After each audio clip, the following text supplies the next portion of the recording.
Es uno de los músicos más importantes de la escena uruguaya. Es cantante, guitarrista, compositor y productor, con más de 4 décadas de actividad ininterrumpida. Sin embargo, su vínculo con la música estuvo establecido incluso desde antes de comenzar a tocar. Durante su permanencia en Buenos Aires, trabajó tanto como periodista cultural como ilustrador en la revista de culto Expreso Imaginario. Y de hecho, su trazo es el que ilustra el afiche del concierto al regreso del exilio y posteriormente el álbum de Mercedes Sosa en Argentina en el año 1982. Gracias a la vida que me ha dado tanto, me ha dado la risa y me ha dado el llanto. Ha transitado el rock, el blues, la milonga o el candombe, tocando en banda y desarrollando una enorme carrera en solitario a lo largo de más de 40 años de trayectoria.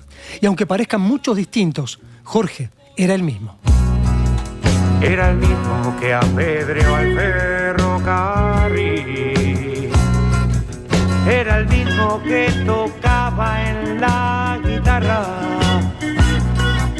las canciones de aquella guerra civil.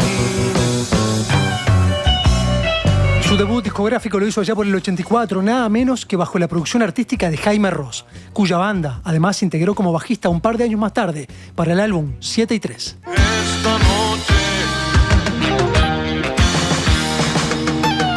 a mí no me quieren, vos no te quieren, a mí no me quieren, vos no te quieren. De mediados de los años 80 lideró una de las primeras bandas de rock que trascendió las fronteras de la capital y penetró en los distintos departamentos del Uruguay, montando todo un sistema de profesionalismo y calidad técnica, pocas veces visto con anterioridad.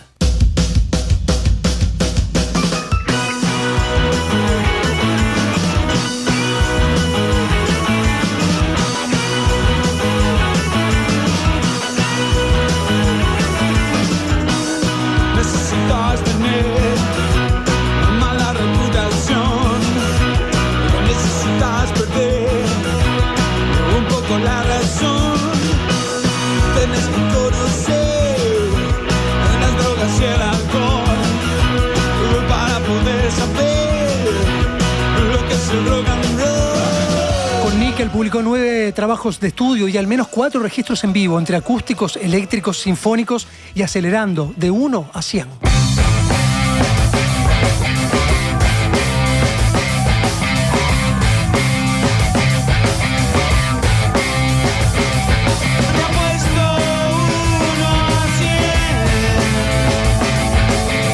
Buena parte de su obra está dedicada a la ciudad, a sus barrios, a sus rincones y sus personajes, incluso a aquellos que no tienen un lugar. Soy cimarrón, un carro de supermercado es todo mi hogar, y un perro negro y herido para cuidar. Fue el creador de Gargolam Grabaciones, el primer sello independiente uruguayo con el que produjo y editó desde el año 95 hasta la fecha no solo su discografía, sino diversos artistas vinculados a la música de la raíz folclórica. Entre ellos destacan el cuarteto Citarrosa, Roberto Darwin, Eduardo Daluz o Lágrima Ríos, entre otros. Sé que la verdad tiene muchos caminos, pero en todo caso, ¿qué importa la verdad? Si son solo dos los corazones perdidos, y tú que no lo quieres ver, y tú que no lo quieres ver. Lleva compuestas más de 200 canciones que incluyen clásicos de la música uruguaya, edificando una obra o una de las obras más consistentes y referenciales que pueden rastrearse en la escena del Río de la Plata. Y el pasado se quedó en el pasado, y no hay nada que lo hará regresar. Sigamos juntos por la senda de Artigas, por los que vienen y por los que no están. Y si es el voto que la... Su recorrido artístico ha merecido, además de varias distinciones y reconocimientos, diversas publicaciones y hasta una película bajo la dirección de Julio Sonino, El Camino de Siempre, y su respectiva banda sonora.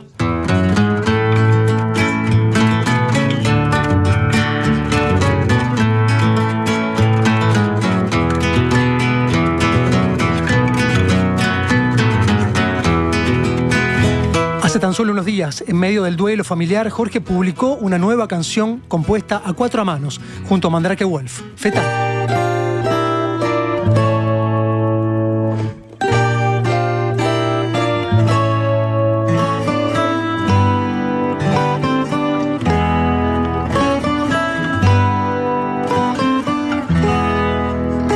Lentamente flotando en un blando termal.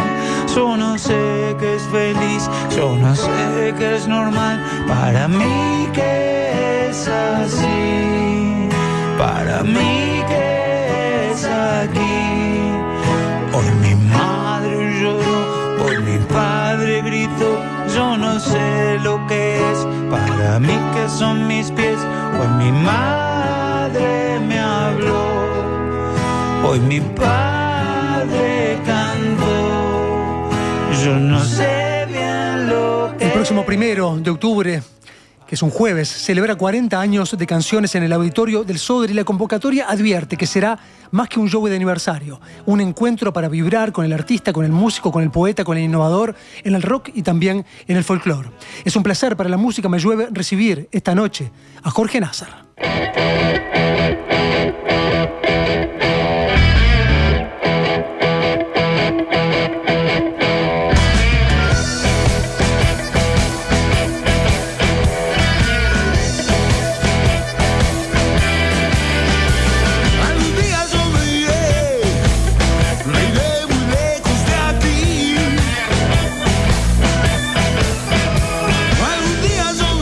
Te di una recepción blusera. No sé si está acorde con las walking, pretensiones. Un walking. Bien. ¿Cómo andas, Jorge? Ando. Con lo posible. Acá estoy. Con lo posible. Acá estoy. Estaba intentando de resumir un poco tu extensa, tu vastísima carrera. Hay un montón de rincones donde uno puede perderse y distraerse y pensar que está hablando de otro compositor, de otro músico, de otro instrumentista, porque también has cambiado de instrumento, ¿no? En el medio de esta travesía. Y es tan difícil de abarcar todos estos años de carrera que he ido marcando algunos mojones por los cuales pasar y sin duda para ilustrar todo este recorrido. Y para eso, en buena medida, es bueno anclarse, o encontré yo algunas fechas, algunas efemérides, ¿no? Estás celebrando 40 años de canciones, pero si uno revisa tu carrera, en realidad se da cuenta que comenzaste antes. Porque ya en el 81 habías comenzado a trabajar en la escena musical y de hecho debutás en el 84 con Era el mismo, ¿no? Aquel LP editado por Sondor, producido artísticamente por Jaime Ross. Entonces lo primero que te quiero preguntar es, ¿dónde estás midiendo vos las 4 décadas de carrera? Porque podrían ser desde mucho antes. Digamos que me ciño a lo que la industria tradicionalmente toma en cuenta, que es la primera edición para un sello, lo que en idioma inglés se dice signing artist, ¿no? O sea, un artista firmado, cuando alguien se anima a hacerte un contrato y a darte unas horas de estudio para que hagas tu disco, y bueno, en este caso con un productor nada menos que con mi gran amigo y admirado Jaime Ross. Así que se cuenta desde... hay vericuetos, tal cual, como decís. Uno de ellos es que el disco sale el 28 de diciembre. O sea, yo presento el disco porque me tenía que ir a Buenos Aires de vuelta el 28 de diciembre de 1984. Yo no sé si el disco salió a la batea. Si vos ibas a la batea ese día, claro, capaz que ni siquiera estaba. Por eso, entonces en realidad... La gente, si escuchó el disco, alguien lo compró, lo debe haber comprado el 2 de enero, como mucho, ¿no? Porque era el 28, el Día de los Inocentes, que hicimos el concierto en el Teatro del Anglo. O sea que vos lo presentás y te volvés a Buenos Aires. Todavía no estabas de regreso para nada. Y cuando volvés a Buenos Aires... Iba y venía. ¿Y estabas con laburo ya todavía o ya estabas desprendido? Qué bueno, yo estoy justamente repasando esa época. Yo allá estaba trabajando... No, yo ya no trabajaba en... El Expreso. No, en el Expreso no, en el Expreso ya hacía tiempo que no trabajaba. Yo me fui cuando... Ya en el 81 no estaba trabajando. Yo después laburé como artista freelance. estuve freelance O sea que la mucho tiempo. ilustración de Mercedes Sosa es Lo hice independiente. freelance, Ahí va. claro. Me dio una mano grande ese año. Sin duda. Sí, porque estaba por nacer Francisco y la verdad que necesitaba la plata. Incluso yo, por suerte o no sé por qué, pero digo, la realidad es que yo vendí la obra al tiempo. Porque eso fue una ilustración a mano, por supuesto. ¿Era que a lápiz de color o en A qué? lápiz color, sí, Lápiz una color. técnica de lápiz color y después con sacabocado saqué un pedacito y lo puse como sol, ¿viste? No sé si... Sí. Eso es bueno, esa Casi técnica. collage. Es una técnica de collage, sí, me gusta mucho el collage. ¿Seguís pintando? ¿Seguís ilustrando? Sigo dibujando, yo soy dibujante, ¿no? Sigo dibujando, a ver, cuando dibujo, tengo la mano de dibujante, ponele, ¿no? Pero tengo pocas razones para dibujar, digamos, ¿no? Es decir, mi dibujo con la música ahora, la verdad que trato de... Lo que más siempre me tiró fue la música. Yo creo que lo del dibujo fue como un don que me sirvió, ¿viste? Pero en el cual de repente al momento no estoy haciendo nada, pero sí me gusta dibujar y me gusta pintar. Uh-huh. O sea, ahora soy más bien el asistente de Rosita, de mi nieta. Le termino los dibujos. Pues dibuja muy bien. Maestra, sépalo que es el propio Jorge que está dibujando.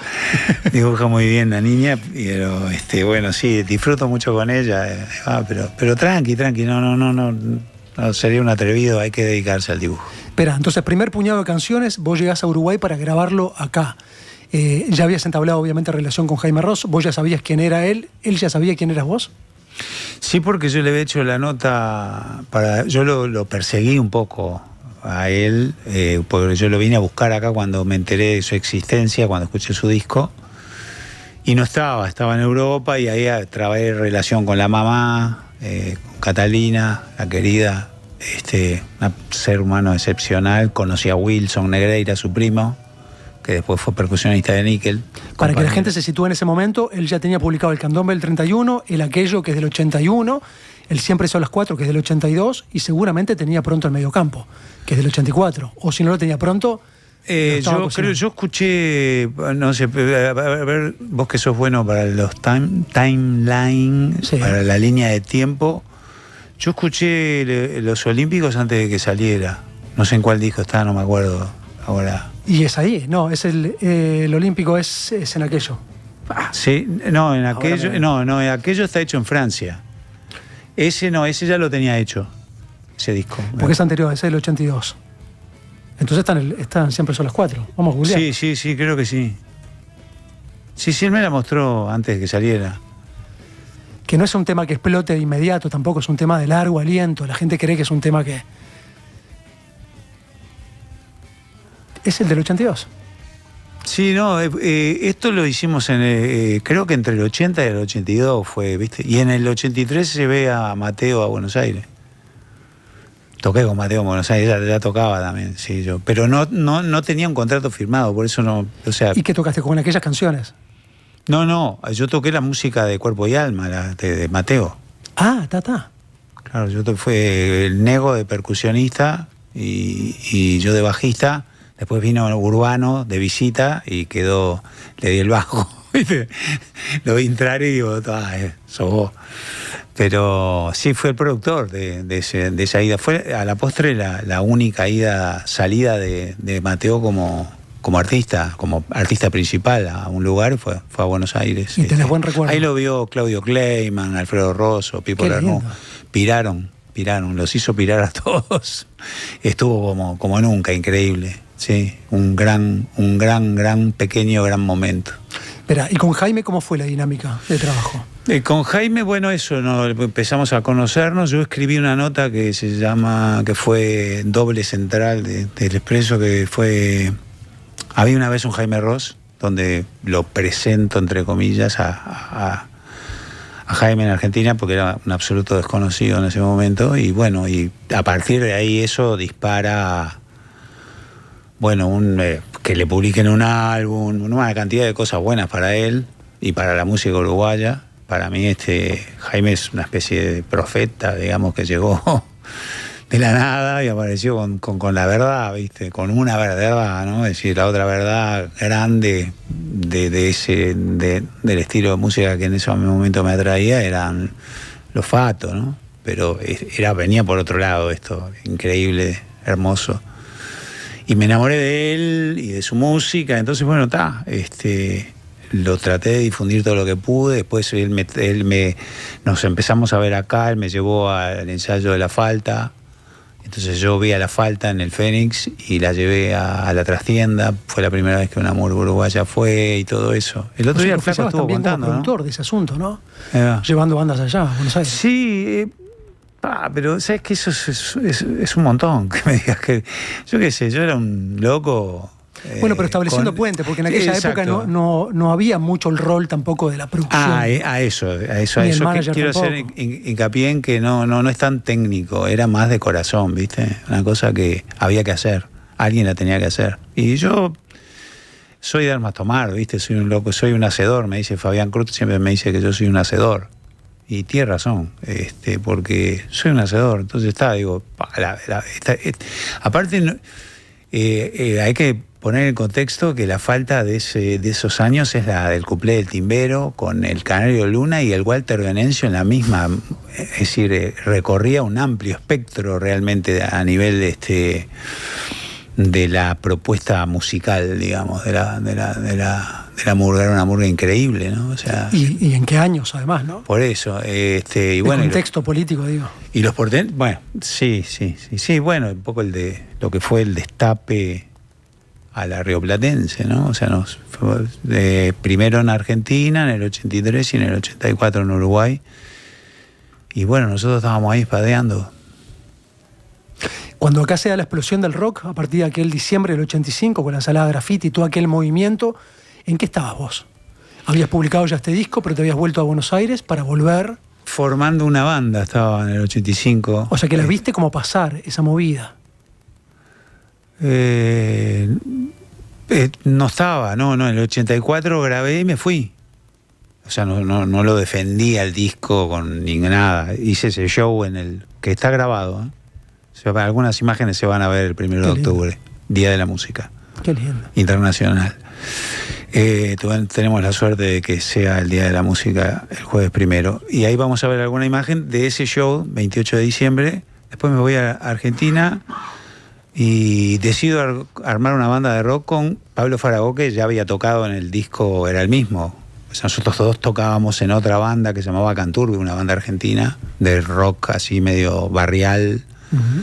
Y de ahí habíamos pegado como química y bueno, me dio la loca de hacer una banda de rock y tal. O sea, fue muy como decís, soy difícil de atrapar, ¿no? en estilos y en mi vida, porque cuando estaba allá, es que estaba en el medio del nacimiento del rock, Sumo, Redondo. De hecho, soy amigo de ellos y todo. Me gustaba la murga de candombe y quería o sea, o cuando escuché Opa y Jaime Ross, para mí fue como una iluminación. Sí, de hecho en este primer disco hay mucho candombe también. Claro. Puro y duro, ¿no? Sí, yo aparte soy también muy amigo de la barra que llevó el candombe a Buenos Aires también, porque hubo una barra de uruguayos que tenía su centro en una institución social que se llamaba Aroja, Asociación de Residentes Orientales José Artigas, que nucleaba un poco a la gente que se había exiliado política o socialmente. Era abierta, una cosa que no te pedían el carnet para entrar. Entonces a mí me copaba. Fui ahí conocí a un montón de morenos posta, ¿viste? El Rengo Pichi, bueno, el Araña, Candamia, que es uno de los, todavía está, un montón de morenos caciques que me enseñaron un montón de secretos, ¿viste? Que fueron la Tita Regui, la gran cantante, la Tita Regui, que que cantó Federico en La Ciudad, la canción de Walter Venencio. Entonces yo cuando vengo y le digo, Walter, conocí a la Tita, es impresionante, porque la Tita era una especie de Ella Fitzgerald uruguaya, que bueno, el que la escuchó cantar sabe de lo que estamos hablando. Y también toqué el bajo en los ensayos de Concierto Lugolo, a propósito de la Tita y todo, que estaba el Hurón, Palo Bombo, Gustavo, y ellos grabaron en mi disco. O sea, yo es como el otro día, no sé, Jaime creo que lo dice en la película que hizo Julio, que como dice como que yo conozco, que yo soy de tuquero, ¿no? Originalmente tuquero. Después fui rockero por elección, ¿viste? O sea, como que sentí que el rock era el vehículo de expresión que me correspondía a mí, ¿viste? Ahora vamos, pero escuchemos esto un segundo.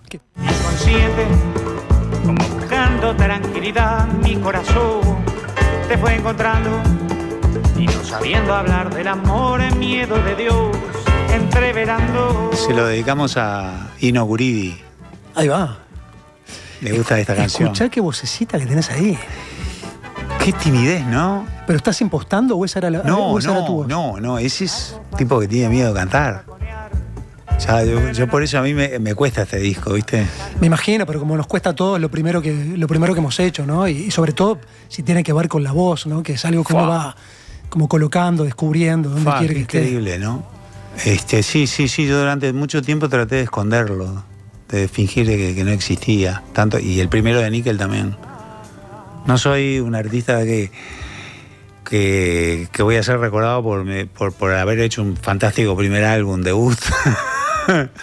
O sea, pero tenés me gusta. Un montón de carreras después. No, claro, lo que vino después estuvo un poco mejor. Pero que hablé de Jaime, hablé de tu vínculo con él, pero vos después en el 86 establecen también otra relación, ¿no? Vos y Pablo Faragó ya habían fundado Nickel en ese momento, trabajaban con una caja de ritmos, él estaba buscando una sonoridad nueva, disuelve la banda murguera que tenía asociada a aquel Brindis por Pierrot, que era un disco tremendo, podría haber seguido ese trillo, él cambia rotundamente, te convoca a vos y a Pablo porque ya sabía de la idoneidad de ustedes en la caja de ritmo, pasás a tocar el bajo en su proyecto, Pablo pasa a tocar la guitarra, la primera guitarra, él se queda con la viola acústica,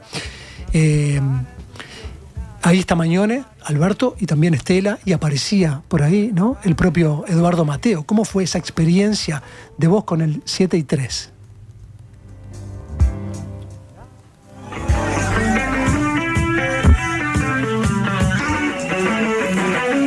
Los faros en la nueva curva, los muros fríos como tumbas. Esta noche no comprendo lo que hay en mí. Esta es una grabación, es una versión que vos incluís además en El Gusano Loco, que es una versión en vivo, creo que es la de la esquina esta. Esto es en la esquina, sí. Esto es un momento espectacular musical, ¿no? O sea, personalmente lo atesoro. 4 décadas tiene esto.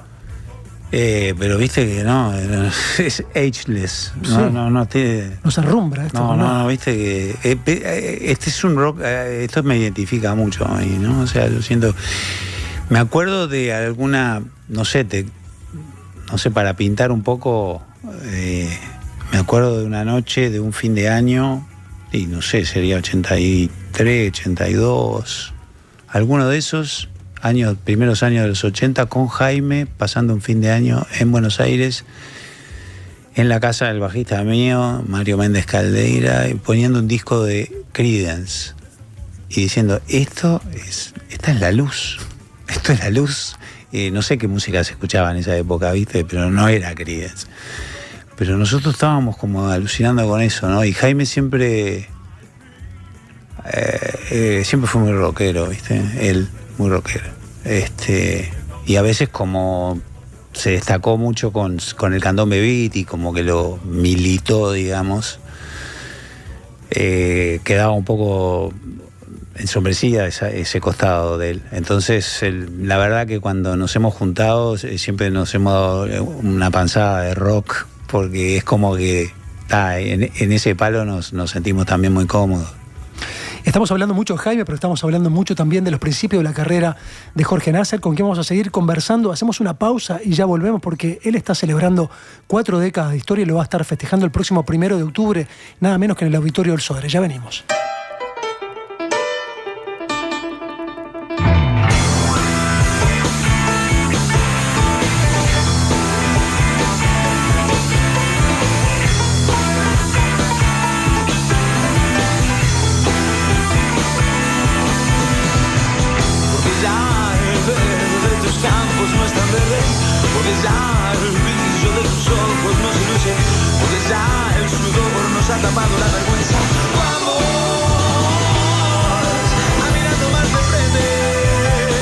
Mirá que temón este. Vamos a mirarnos más de frente. Es una autoría de Urbano Moraes, es una versión del disco de memoria. Es una publicación que hizo Nasser que hizo Nickel, tras 2 conciertos, creo que habían presentado en el Teatro Estela, con aquel concierto, tratando de mirar hacia atrás antes de ir hacia adelante, ¿no? Viendo aquel rock predictadura para ver hacia dónde recorrer, o de alguna manera honrando lo que había existido previo a aquel corte tan abrupto de la dictadura, ¿no? Es tremendo esto que sucede acá. En aquel año versionaron Dino, Siglo, Los Delfines, Días de Blues, Los Campos, Hojas, Los Moonlight, Sindicato, Jesús Figueroa y figuras como esta, como el señor Urbano Moraes, todos vestidos de preso. Me acuerdo en aquella presentación. Sí, porque habíamos ido a tocar a Las Piedras, que era como salir de la Ciudadela, ¿viste? En aquella época. Y el camerino era la barra del bar, lo organizaba el bar Bulien. Estaba viviendo en España ahora Bulien. Y le digo, che, el camerino, me dice acá, es acá en el mostrador. Bueno, no pasa nada, ponemos una grapita ahí, no sé qué. Y dale, y tocaba primero Alto Voltaje, tocó una banda de metal, del peruano, ¿te acuerdas? Sí, claro. Ahí va. Bueno, todo bien, después tocamos nosotros, pero los ánimos se fueron subiendo, ¿viste? Calentando a fuerza de grapa con limón y caña y cosas. Y de alguna forma éramos lo de la ciudad, ¿viste? Y los peludos, y éramos los rockeros, y había algunos parroquianos jóvenes que como que estaban, ¿viste? Así. Y bueno, nada, digo, bueno, escuchá, si después, arreglamos después, cortamos para la salida, ahí va, cortamos para la salida, bueno, tocamos, todo bien, y a la salida nos estaban esperando, y nos dimos unos galletazos ahí, intercambiamos unos, y no sé, alguien le avisó a la policía y nos llevaron preso a nosotros, a ellos no. No, uno de ellos sí, perdón, no, porque estoy seguro que alguno me va a corregir después de ahí. No, nos llevaron a un par de ellos también. Presos. Eran locales ahí, eran. Sí, locales, sí, que aparte después nos hicimos amigos. Y con eso se conoce, sí.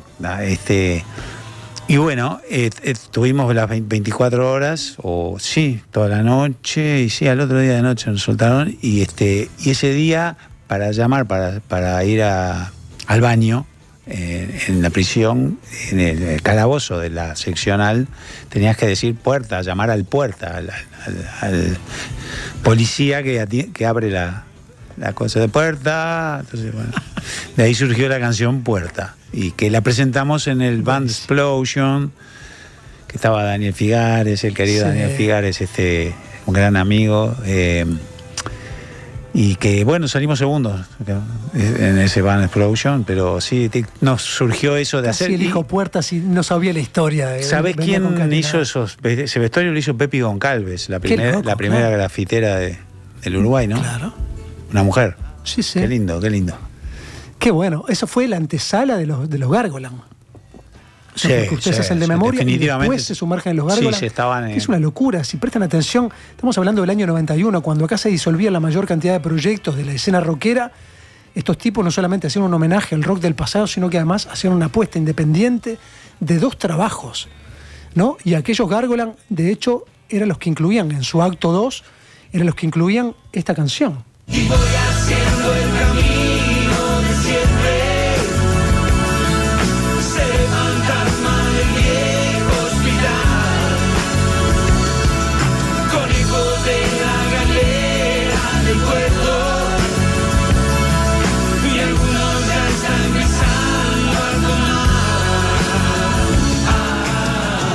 Esta canción que tiene mucho que ver con el barrio donde estamos, ¿no? Que tiene que ver con la Ciudad Vieja y un montón de caminatas históricas de la Plaza Independencia. Una duda que me quedaba era, ¿el destino era Plaza Independencia o cambiaban rápidamente el molinete para bajar al poco pasaje que quedaba? Claro. Esa era. Sí, tremendos bandidos. Tremendos bandidos. Te subías y decía aduana. Y yo le discutía, ¿viste? No, me decían, no. Destino. Te boludeaban todavía. No, pero bien, ¿viste? Entonces, un poco, bueno, ahí hacía el camino ese, sí, ya me había acostumbrado a que ya dijera Plaza Independencia o aduana, ellos cortaban en aduana porque prácticamente era el último que quedaba, era yo, ¿viste? A las 3, 4 de la mañana. O sea que de ahí pateabas hasta Cerrito y Guaraní. Sí, agarraba Sarandí, cruzaba hasta la Plaza Zavala. La Plaza Zavala pasaba 25 de mayo derecho, pasaba por la seccional la primera, y en la esquina del boliche, donde ya estaban escabeando los que iban a entrar al puerto. Y me acuerdo que hablando con el canario me dijo, yo era uno de esos. Y digo, sí, sabés que sí, ¿no? Porque el canario era portuario y le gustaba empinar el codo. Y sí, pero aparte era la época en que se cruza el que va al laburo con el que sale del cabaret, ¿no? Totalmente. Bueno, a mí en realidad mi viejo cuando se casa nos mudamos para el barrio Bellavista, deja el barrio, deja la aduana, deja su casa, no sé si natal, pero la casa donde se criaron ellos, que es Cerrito y Guaraní. Es verdad, después te vas a Nasasi. Claro.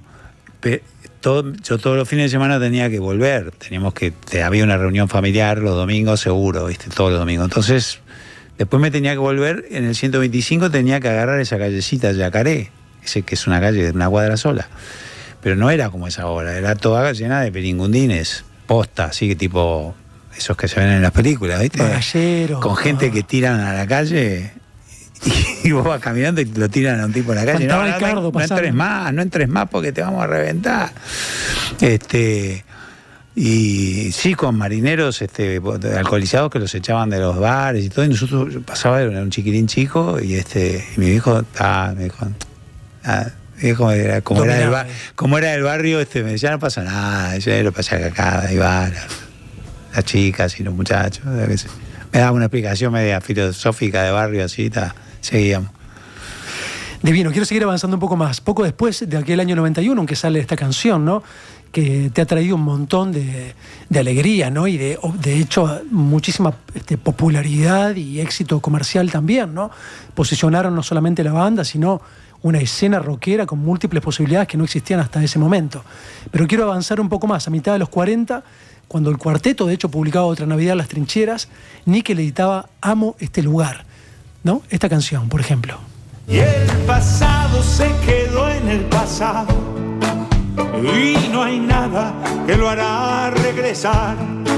Sigamos juntos por la senda de Artigas, por los que vienen y por los que no están. Y si es el voto que el alma pronuncia, es difícil de poder explicar. Y si es el voto que mi alma pronuncia, ese voto es creo que amo este lugar, amo este lugar. Y hace poco te leí, vos escribiste Amo este lugar, era en una época en la que mi generación miraba al Uruguay con mucha autocrítica. La canción nació un poco desde esa rebeldía, pero también del amor a este lugar. Creo que uno puede cuestionar lo que ama sin dejar de amarlo. Y sí. Ahora se estaba pasando la versión solista, porque eso sí. que tiene un cambio en la letra ahí. Sí. Digamos que cambié la letra, eso me parece que ahí va. Como lo jornaste. No, claro, en realidad decía, por más que usen las palabras de Artigas, la original, por más que insistan con Maraganá, lo cual está bien también, ¿no? O sea, pero conforme empecé con mi proyecto solista, y no sé, onda como que me pareció que, y todo lo que empezó a hacer Artigas en mi vida, viste, que yo me lo tatué en 2001, en 2000, no sé, y más interesado, más metido en la sociedad de otra manera, porque en algún punto como vos decías, yo hasta el año 91 era un outsider, ¿viste? Prácticamente un marginal, ¿no? O sea, no trabajaba, no tenía un laburo, nada, vivía de la casa y de la pesca, de lo que podía. Mi viejo me daba una mano hice de carpero en Playa Honda. Él sí fue carpero 30 años, pero él me puso a laburar ahí cuando yo grabamos Gusano Loco. Uh-huh. Cuando nosotros grabamos Gusano Loco nos parecía que teníamos un disco que estaba buenísimo y que iba a explotar, pero no teníamos un mango, ¿viste? Entonces mi viejo me ofreció ahí para ser carpero y fui carpero durante 4 años. Me salvó la vida mi viejo. Laburando fuerte en temporada, además. En temporada, y después me quedaba libre, y como yo era gasolero, y soy gasolero, me bancaba bien, ¿viste? Siempre, la verdad que yo hasta ese momento de mi vida, siempre económicamente fui un laburante y un tipo que nunca tuve un mango. Y mis viejos tampoco, digamos, una gente de clase media baja, ¿no? Obrero, y mi madre ama de casa. Entonces la canción que me da una posibilidad también desde lo económico, ¿no? El Canto Me La Aduana. Pasar a otro nivel, a vivir profesionalmente de la música, y eso fue un cambio muy fuerte, muy grande, y por ahí difícil de asimilar porque no se veía venir por ningún lado, ¿no? Esa es la realidad. Yo siempre reivindico a Nickel porque obviamente que tuvo mucha detracción también en aquella escena rockera, ¿no? Que venía más afiliada al punk o al post-punk, ¿no? Y los miraban a ustedes, que estaban netamente influidos por el blues, que quizá era una corriente que se había transitado más anteriormente, ¿no? Muy progres, ¿no? Con mucha influencia quizá anterior, ¿no? De esa camada que habían reverenciado. Pero ya los punkis de la nueva era como que no estaban muy afín con la propuesta de ustedes, y menos todavía cuando iban a tocar con De Igual a Igual, o cuando hacían una producción ya de videoclips con cierto recurso. Había una proyección hacia Nickel que no era tan deseada, ¿no? Hemos conversado ya un poco el sentimiento propio en ese momento, ¿no? Casi que de rechazo de esa propia escena rockera, ¿no? Pero yo quiero también señalar que Nickel es la banda que le presta los instrumentos para que los Traidores graben el Montevideo Agoniza, ¿no? Uh-huh. Que no habían tenido acceso a ese nivel de instrumentos ni de cerca, que era lo que ya Nickel gozaba de su propio trabajo. Este año se cumplen 30 años de la publicación de Pueblo Chico, Infierno Grande, de Nickel, que de hecho es un disco tremendo que recientemente Fernando Peláez le escribió, además, un trabajo literario investigando sobre aquel contexto también y sobre aquellas canciones. Hay una canción ahí adentro que se llama Mi voz irá, donde vos decís: soy una oveja en el rebaño, soy una tabla del escenario, pero algún día mi voz se oirá. No tengo secta, ni un buen padrino, no soy profeta, ni un adivino, soy una oveja en el rebaño, soy una tabla del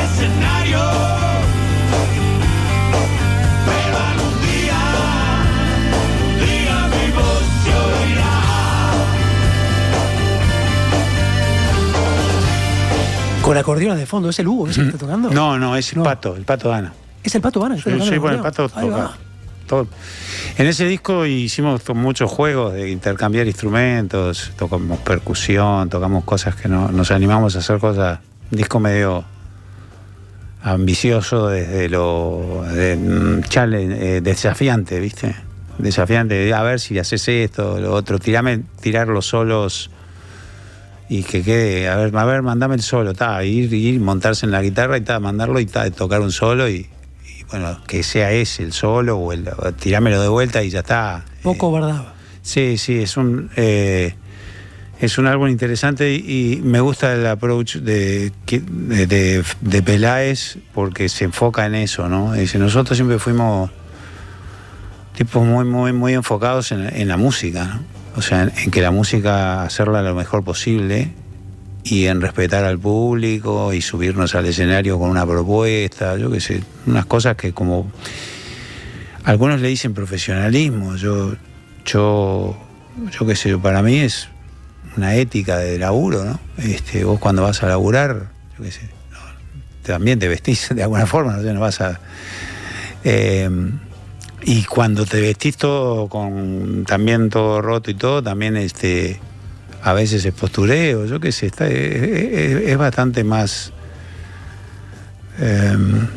yo creo que la música es algo que te gusta o no te gusta. O sea, si te gusta la música y la tenés que hacer lo mejor posible, ¿no? O sea, y el público tiene todo el derecho a que le guste o no le guste, y a enojarse, y ¿cómo es? A endiosar, pero el músico no tiene que perder de vista el proceso creativo y tratar de hacerlo lo mejor posible y ser, más que nada, fiel a sí mismo, ¿no? O sea, saberse que cuando se te vas para tu casa y que diste todo, que yo qué sé, que es la música que tenés en la cabeza, ¿no? Onda, después lo que pasa después. Y eso tiene que ver también con la gente que nos formó, ¿no? Yo creo que son artistas que, como dijiste vos, por ejemplo, cuando uno piensa en 7 y 3, cuando Jaime lo tenía todo para ser el ídolo popular y seguir haciendo eso, decidió romper y hacer un disco que también en su momento le trajo un montón de críticas, un montonazo de críticas. Y sin embargo, con los años, es uno de los discos más desafiantes que hay de su carrera, ¿no? Y llama la atención en todos lados y a todo el mundo. Entonces, el artista no tiene que perder de vista eso, de que más allá del juicio temporal que puede haber de una barra, de la gente que está cerca, hay otro juicio que aguarda, que es el de la música, ¿no? El que te está esperando 10, 15, 20 años después, 30, 40. Sin duda. Te leo algunos mensajes y nos vamos a la pausa para luego volver. Dice, me encontré con Nickel en un recoveco de la extinta Sorba hace un siglo. Grande Nasser, lo mejor. Recuerdo el día, dice otro, que lo vi tocando en la Plaza del Entrevero con la primera caja de ritmo que vi en mi vida. Plateada, eran 2, por los años 80. Abrazo a ambos, dice Gustavo. Recién me engancho con la radio. Abrazo gigante a Jorge. Ya hablaron de la importancia del querido Daniel Figares en la vida y carrera de Nickel. Sí. Pregunta. Sí, ya lo mencionamos, ni que hablar. Gran figura, Daniel. Ya ni me acuerdo por qué nos peleamos. Cómo es que todo se fue de las manos. No importa la culpa de quién. Son Fabián. Seguimos charlando con Jorge Nasser, un músico, compositor, productor, un hacedor, como decíamos recién. Tiene razón Fabián, me decía Jorge Nasser. El siglo se estrena con tu continuidad solista después de todo aquel trayecto con Nickel, la publicación del segundo de 8 discos con aquel Efectos Personales, que incluye esta canción, Luchadores en el Lodo, y ahí haces una dupla con Sandra Mianovich, ¿no? A quien has invitado más de una oportunidad. Escuchemos. Sí, es una amiga. Los años, parecería que es normal estar clavándose el puñal, acribillándonos.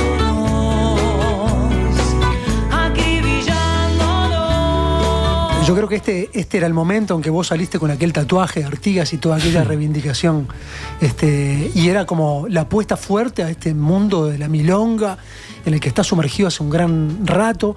Ahora hablábamos del mundo milonga, tu última producción discográfica, que fuiste desgranando en un montón de simples, reivindicando o abrazando a muchos que han curtido la milonga, ¿no? A lo largo de tu carrera ya lo has también reverenciado, ¿no? A figuras como el Dino, por ejemplo, ¿no? Claro. Sí, de los maestros. Hay un montón de gente, los guitarreros, todo la manera de tocar esa, ¿no? De los hermanos Méndez, de Toto Méndez, Carlos. De ellos produjiste también trabajo discográfico, ¿no? Sí. El Cuarteto Sí, Citarrosa, me acuerdo que es eso. Claro. Y ahí escribí la canción Milonga Igual, que la cantó el Canario, en el disco que es un disco instrumental, y al final tiene una canción cantada por el Canario. Porque yo en esa época, que fue en el 95, no me animaba a cantar arriba de una milonga, ¿viste? Porque era un cantante de rock y tenía como un poco de temor y prejuicio. No prejuicio hacia la milonga, sino que la milonga me aceptara, ¿viste? Y después, cuando me junté con Toto a a comienzos del siglo, nos juntamos unas cuantas veces hasta que estuve pronto, ¿viste? O sea que en ese sentido tengo que agradecerle mucho a Toto Méndez, porque él fue el que me dio el espaldarazo para decir sí, lo hace cantando canciones de Alfredo, ¿viste? Y bueno, las mías le gustaban mucho a él también, pero digo, me acuerdo de cuando canté Qué Pena, me dijo, estás pronto. Y esta es una linda versión y... Qué diploma igual. No, imponente, sí, la verdad que todos, ¿no? Julio Covelli también, he tenido la fortuna de tocar con él y son impresionantes, yo los admiro, son como nuestros bluseros, ¿viste? Entonces yo siempre pensé en esas cosas que decían tanto Alfredo como Dino, ¿no? Que el blues que la milonga es el blues de Montevideo y todo eso, y Montevideo Blues y la milonga de pelo largo, para mí todo ese juego en el que estaban envueltos ellos, me interesó mucho que se conocieran en el siglo XXI, que viniera vino hasta acá, ya llegó. Entonces, por eso los Mundo Milonga también, ¿no? Los espectáculos que hice en el auditorio, en el Solís, y la cantidad kilométrica de invitados, porque creo que nos toca a todos la milonga, ¿no? La milonga, es decir, de repente vas a hacer buscas los géneros uruguayos en Spotify o en las plataformas de streaming y aparecen murga y candombe, pero hay que hacer fuerza para que entre la milonga, porque la milonga es absolutamente un género súper que nos identifica, ¿no? Sí, de hecho además hay todo un reload de la milonga, ¿no? Y la post-milonga, y hay una reivindicación de un montón de nuevas generaciones que se están apropiando del género y amasándolo de otra manera también. Claro, como, bueno, ni que hablar de los milongas extremas que arrancaron, no sé, viste, con un tributo a una banda española, o sea, y la milonga se terminaron cantando la de Cita Rosa, que como tiene que ser también. Después está los pibes de ahora, ¿no? Ahora Niño acabo de escuchar a estos pibes. El otro día me mostró Ernesto Tavares, que es un capo, me escribió. Su padrino es. Sí, se ve que está ahí en la movida y creo que los voy a ir a ver este fin de semana, así que muy lindo lo que hacen, me gustó, la verdad, con mucha personalidad y con mucho respeto. Así que contentazo por eso, ¿no? Pero yo en lo particular necesitaba hacer estos álbumes, ¿viste? Que salen en diciembre del año pasado, y la última canción que publico como single es Conrada, Una risa así. Yo quiero una risa así, sí, claro. Bien guarra y alborotada, que no presente argumento, que no se prive de nada, para poderla tener, no hay que tener vocación para juntarse con gente y festejar la ocasión.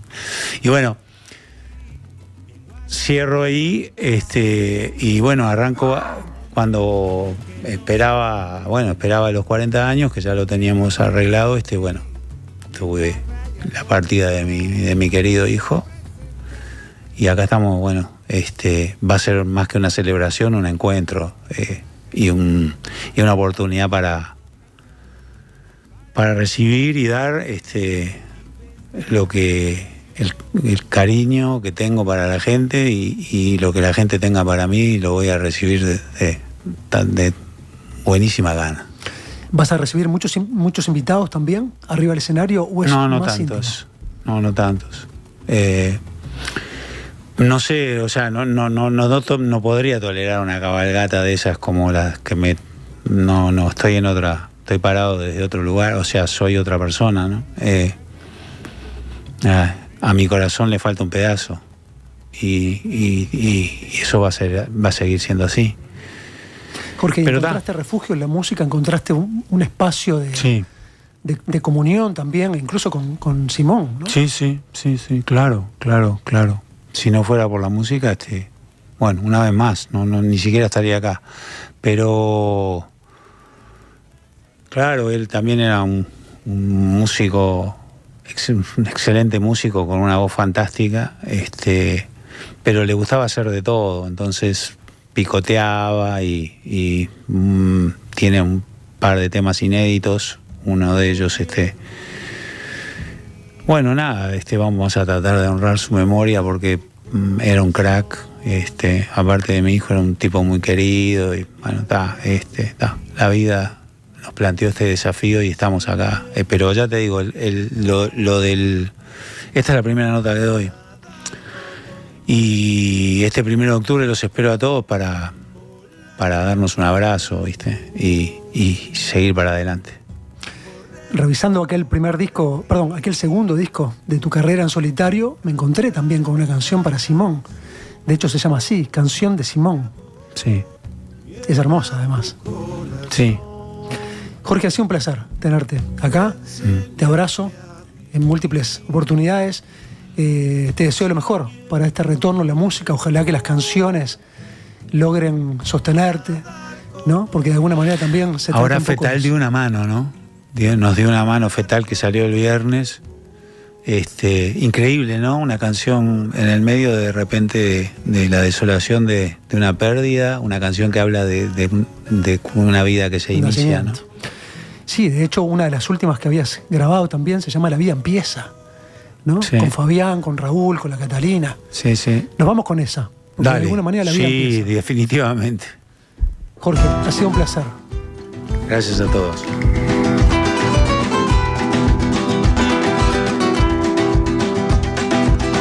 Lo dicen los que lo han vivido, es conocido, lo han repetido.